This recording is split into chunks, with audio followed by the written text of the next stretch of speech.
guarda-chuva e vamos então aqui mesmo montar. Olha o que tem por aí, tem diferentes soluções que podem ser criadas já usando os jovens e as crianças, né, ou reproduzir processos que já estão acontecendo.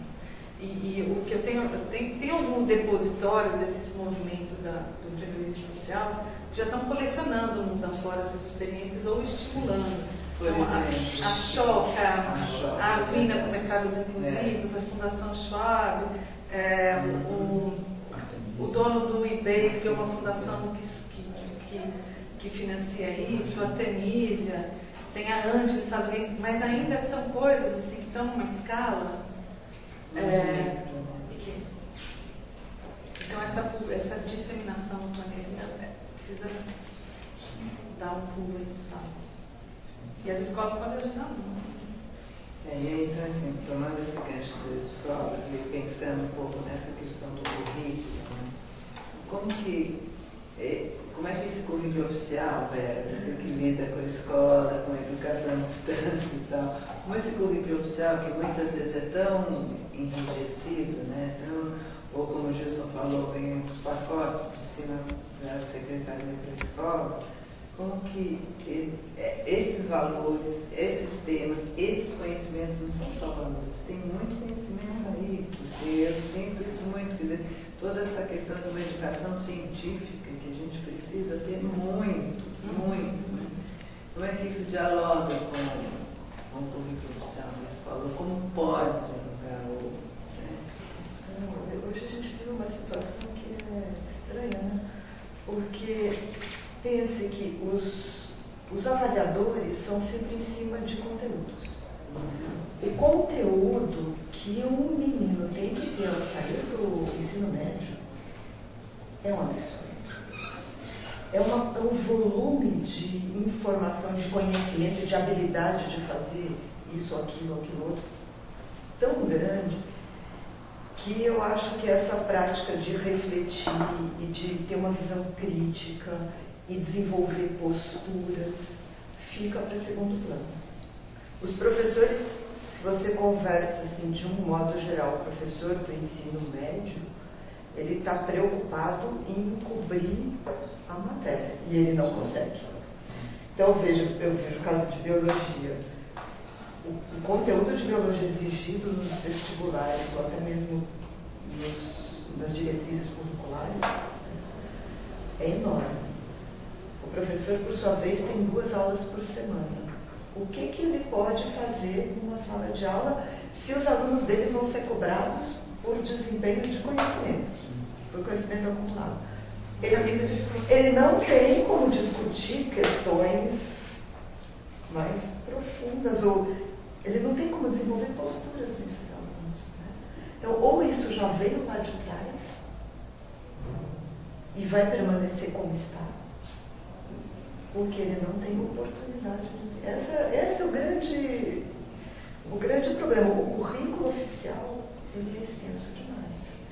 E aí você pega questões assim, que são bem interessantes, quando você tem as transversalidades colocadas no currículo, que deveriam ser justamente aqueles pontos de desenvolvimento não cognitivo, né, de desenvolvimento de posturas, de atitudes. Isso virou o quê? Virou uma página de uma apostila. Então, vamos dizer, pluralidade, não sei o quê, é um tema interdisciplinar, tem lá um texto, tome tempo, vou te dar uma prova sobre isso. Mudou a atitude do aluno, não mudou. Então, o currículo oficial, ele compromete, eu acho, toda essa prática. Ou isso é tratado no ensino fundamental, ou depois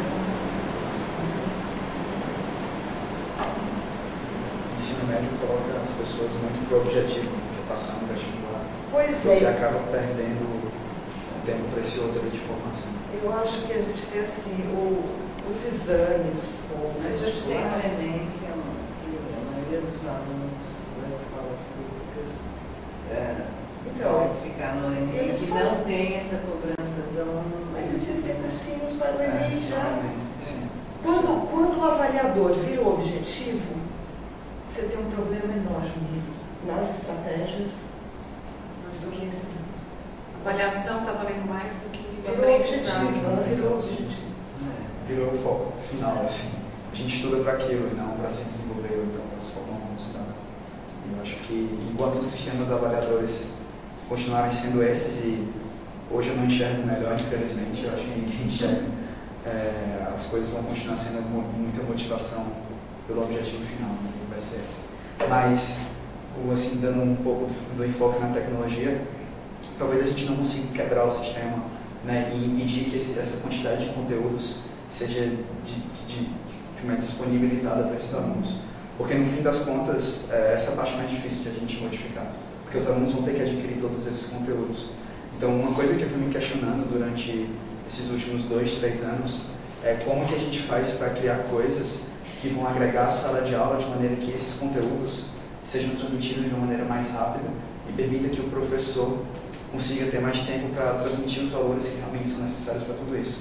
E o mais engraçado é que, visitando as escolas, tanto privadas quanto públicas, a gente ouve dos educadores, de maneira geral, que o local mais interessante para se inovar é o ensino fundamental, porque não tem a cobrança pela prova final, mesmo com o Enem. Então, realmente, se a gente quiser gerar alguma mudança, e a mudança que a gente no QMACHO vem tentando fazer, é começar por ali, por aquela geração, e começar a capacitar os professores a entender que, por exemplo, a tecnologia pode ser um recurso super interessante para conseguir transmitir esses conteúdos e ele ter tempo para fazer outras dinâmicas. Só que se a gente for, por exemplo, tentar gerar essa transformação na sala de aula, no ensino médio, e dar um novo instrumento para o professor, ele vai ser cobrado pelo desempenho dos alunos no Enem. E é assim. Então, a mudança, ela tem que ser estratégica, né, muito bem pensada, e a tecnologia, por meio daquelas metodologias pedagógicas que a gente citou há um tempo atrás, ela está aí para contribuir para a solução desse problema, né, a maneira como eu enxergo. Então, salas de aula em que você divide, por exemplo, os alunos em 2 grupos, alguns estão nos computadores e outros estão fazendo atividades de cidadania, e o professor está com um pequeno grupo, o professor monitora à distância o que ele está fazendo nos computadores, porque os computadores coletam dados, um outro professor, então, ele está fazendo alguma atividade que vai trazer outros tipos de valores, e o professor está aqui com um pequeno grupo e não com a turma de 50 ou 100, transmitindo os valores e tirando as dúvidas dos conteúdos que ele adquiriu nesse itinerário pedagógico. E se a gente for verificar no mundo, que depois você for olhar, esse tipo de metodologia pedagógica já virou política pública em alguns países. Nos Estados Unidos, alguns pesquisadores encontraram novos modelos de novos itinerários pedagógicos que foram surgindo para guiar esses alunos por meio dessa transformação em que eles adquirem os conteúdos mais rapidamente por meio da tecnologia e depois o professor entra no papel fundamental de mentor e facilitador e transmissor daqueles outros valores, mas só levantando essa questão. Posso puxar mais uma vez aqui na linha do contra? Já bem. Eu acho que a questão de tecnologia, de metodologia, de conteúdo, ela é infinita e a gente nunca vai resolver. Eu acho que não faz o problema. O Luiz Mercadante acabou de declarar que nós estamos muito porque tem conteúdo demais. Porque tem o quê? Conteúdo demais. Ele falou isso. Não dá para o ministro dizer que, olha, as pessoas têm que estudar muito, por isso que elas não estão conseguindo tirar nota, não dá tempo de estudar. Mas enfim, acho que tem uma questão maior para mim, não é questão de quanto tem de conteúdo, de qual metodologia, de qual tecnologia. Acho que é dar um passo atrás, se perguntar por que existe essa escola. Qual é a relação entre essa instituição escola e a comunidade, a família, a sociedade e a economia? Porque é uma jaula, é uma prisão. Quer dizer, você tem que manter os jovens ali ocupados. Quer dizer, por que você tem um conteúdo X? É porque alguém em algum momento, ou um conjunto de pessoas, ao longo do tempo, foi programando uma grade e tal, que era para não ter essa garotada desocupada. Então agora você vai fazer equação de segundo grau, mas eu vou usar assim, não, você não vai usar. Então agora é parábola, mas eu não vou usar, eu quero ser artista, eu quero... Não, mas e aí? A sociedade, por isso que volta a questão do modelo, a sociedade, nós temos espaços públicos, centros culturais, cinemas, parques, para acolher essa juventude, ONGs e tudo mais, para acolher essa juventude, de tal forma que se tire da escola o que foi colocado a partir do modelo da sociedade industrial, entendeu? Que era um modelo de jaula, onde as pessoas ficam sentadas como se fosse uma linha de produção. Hoje a sociedade é em rede, é da diversidade, é do engajamento, é do ativismo, é da cidadania. Por isso que a metodologia de aproximar com a cidadania é interessante.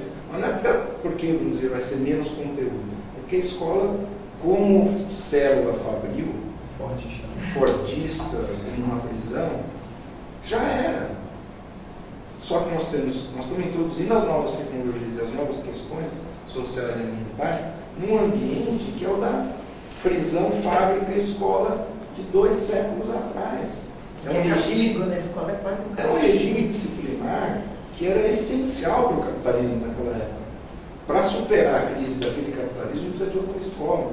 Então não é mudando dentro da escola, é mudando a escola. Não acho que a gente vai acabar com a escola, não é isso que eu estou dizendo. Então, mas teria que ter também na sociedade, tanto pelo setor público como pelo setor privado, etc., outros espaços para ocupar as pessoas na construção do futuro, e não apenas na joguinha. Tem algumas experiências, não sei se vocês conhecem, talvez o Thiago ou o Roberto, que está mais ligado à escola, que são escolas que estão abertas para a comunidade, educador, acho que tem algumas. Isso é uma riqueza extraordinária, não precisa diminuir necessariamente o programa de geometria. Ele vai fazer o programa de geometria, mas talvez tenha que abrir espaço para o sujeito. Agora, eu queria só fazer uma questão com você ainda, Gilson, que é assim, bom, você falou muito dos games, da gamificação, então como que vocês veem, Gilson, enfim, vocês todos, assim, o professor nessa relação com a tecnologia? Né? A gente acabou não falando isso especificamente, como é que ele lida com essa tecnologia, a resistência que ele tem, como é que você viu isso nessa sua experiência de games aí? Eu vejo os games, primeiro, como uma linguagem mais próxima das gerações que estão vindo aí. Porque elas já recebem isso na sociedade de consumo, de entretenimento, de espetáculo, já faz parte, o audiovisual, o cinema, a TV, o game. É onde a gente acaba sendo criado, digamos assim. O professor, eu quero o pessoal que diz, eu vou repetir essa frase, eu acho ela muito boa. A escola é do século XIX, o professor é do século XX, o aluno é do século XXI. Está esgarçado isso aqui, está tudo desequilibrado. Então, primeiro, o espaço da escola não é esse. Agora, esse professor, que não estará estritamente na escola, acho que é outra carreira. É outra carreira. Inclusive, a própria legislação, eu digo isso, eu estou na universidade, não vou no ensino fundamental e médio. A dificuldade que é você empreender, você fazer extensão. A conexão com a sociedade não é valorizada na universidade.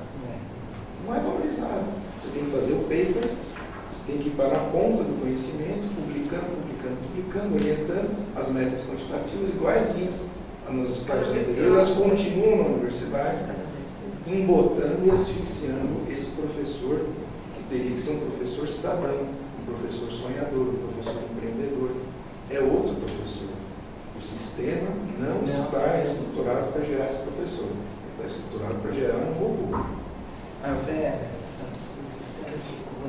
Só também um pouco, porque também você também tem agora a educação à distância, e como é que essa tecnologia para os professores, nas suas experiências?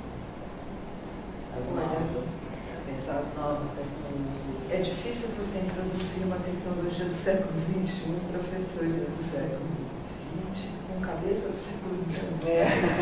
Então, por exemplo, é difícil mesmo. Assim, quando a gente começou, é um projeto que a gente tem com professores da rede pública junto com a Secretaria da Educação. No começo, o grande desafio foi a inclusão digital de grande parte desses professores que nunca tinham ligado. Agora, por parte dos nossos professores ainda, a internet é muito utilizada, as novas tecnologias são utilizadas como repositório de PDF, apostila. Então, é você usar a tecnologia com a mesma mentalidade. Sendo que ela tem mais pobre. E muito pouco a gente se dá conta que o conteúdo nesse, falando de conteúdo, você cobrir conteúdo, o aluno aprender com a coisa mais fácil desse mundo. Informação, ele tem assim. Informação, assim, do ponto de vista escrito, conteúdo no sentido de informação, você cobre tranquilamente. Agora, usar a internet com mais criatividade, usar essa ferramenta com interação, tanto do professor com o aluno, como entre alunos, criar redes aqui nesse ambiente, né? Usar tudo isso, usar Twitter, se apropriar dessas tecnologias no ambiente educacional ainda é um desafio. Eu acho que também tem um impacto, assim, você pensar de médio e longo prazo, que hoje o Brasil é uma economia emergente, a gente está sempre sendo comparado com China e Índia, né? muito complicado essa coisa de comparar, mas se você for olhar o nível de investimento na educação associada às tecnologias, a gente perde de lavada em igual corrida. E se a gente está num mundo globalizado em que a manipulação dessas tecnologias, o aprimoramento delas vai ser cada vez mais valorizado, a gente se distanciar muito vai ter repercussões. Então, talvez uma das repercussões seja que a gente vai continuar sendo um país provedor de alimentos e matéria-prima básica, e nós não vamos agregar um cérebro aplicado nas inovações de ponta. Isso pode ser uma escolha, mas não acho que é uma escolha que nós estamos fazendo, é uma escolha que volta à política pública. Talvez se a gente não influenciar na mudança, na alocação dos recursos que vão para a ciência, que vão para a ponta, a gente não vai... E eu estou falando de um ponto de vista extremamente capitalista aqui, né? Corrida aí instalada, a corrida da nova matriz energética, dos novos modelos de produção e tudo mais. A outra questão, eu acho que em alguns países do mundo se estimula muito, se valoriza muito cérebros privilegiados. Eu venho de uma formação, tive algumas passagens na minha formação nos Estados Unidos. Tive a oportunidade de ver lá, é extremamente cruel, eu acho. Quando se investem nesses chamados cérebros privilegiados, que são importados de todas as partes do planeta e chegam lá com um pacote de exilado, né, diria assim, que você chega com casa, carro, infraestruturas, toma teu laboratório, vai criar. E ele vai ter o salário pro resto da vida e ele jamais... Essas pessoas não saem daquela acomodação, mas elas vão gerar muita criatividade, muito bens, muitas coisas. Não estou dizendo que esse é um modelo ideal, estou dizendo que existe em alguns lugares do mundo o reconhecimento de que investir nesses cérebros privilegiados, ou nessa troca, ou nesse modelo, gera bem, gera valor, gera resultados para a sociedade. Então, eu acho que isso daí também tem a ver com que modelo eu sempre vejo a educação em paralelo com a ciência, né? A educação vai formar alguns que vão para a ciência. E será que a gente está se preparando o Brasil para isso? Eu não acho que está. Na verdade, mudou um pouquinho. Eu não lembro o que eu ia falar. Mas era com relação à capacitação de professores. Mas tudo bem. Então, eu acho, que era que eu estou falando, né, eu acho que essa questão,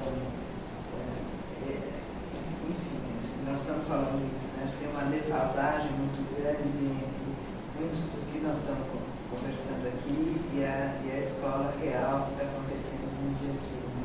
Mas essa questão última, assim, eu fico muito preocupada. Não é a minha área, eu não entendo, mas acho que essa parte dessa educação científica eu acho que está muito distante do que precisa, né, para esses tantos desafios novos, você citou alguns empreendimentos na África e tal, que exigem muita pesquisa, exigem muitas novas tecnologias e muita coisa científica, né, para você chegar num outro tipo de iluminação, num outro tipo de uso do solo, enfim, eu acho que...